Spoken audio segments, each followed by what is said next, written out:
स्वयंपाकात स्वादाची जान, डीएम मसाले तुमच्या घराची शान। छत्रपती शासन महिला गृह उद्योग कबनूर इचलकरंजी घेऊन येत आहेत अस्सल परंपरेची मराठमोळी चव म्हणजेच डीएम मसाले। मटन मसाला, चिकन मसाला, धणे पावडर, गरम मसाला, बिर्याणी मसाला, तिखट चवदार मसाले आणि चटणी म्हणजेच डीएम मसाले। तर आजच आपल्या जेवणाची रंगत वाढवण्यासाठी केमिकल विरहित डीएम मसाले, गृहिणींच्या मनातले मसाले आणि चटणी अवश्य वापरा। डीएम मसाले महिला बचत गटाद्वारे करणारे स्वच्छ माफक दरामध्ये म्हणजेच डीएम मसाले। संपर्क दिव्याताई मगदूम, मोबाईल 91 30 80 22 55।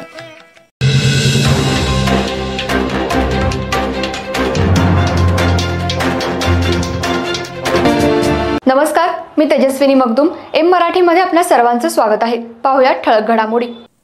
इचलकरंजी शहरात अवैधरित्या मावा विक्री करणाऱ्या किशोर बालाजी शंकू वय 43 राहणार रेणुकानगर झोपडपट्टी याला शिवाजीनगर पोलिसांनी अटक केली आहे।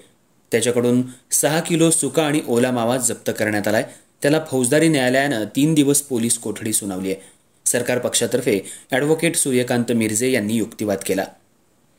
इचलकरंजी शहरातल्या राजर्षी शाहू पुतळा चौक परिसरात आदर्श मंगल कार्यालयासमोर दत्त टी स्टॉलमध्ये जीविताला हानिकारक असलेला मावा अवैधरित्या विक्री केला जात असल्याची माहिती शिवाजीनगर पोलिसांना मिळाली। त्यानुसार पोलिसांनी बुधवारी रात्री त्या ठिकाणी छापा मारला। त्यावेळी सुगंधी तंबाखू आणि विविध पत्तींचं मिश्रण हातावर बनवून ओला सुका मावा विक्री केला जात असल्याचं आढळून आलं। त्यावर कोणतंही लेबल अथवा सुरक्षेबाबत वैधानिक इशाराही लिहिलेला नव्हता।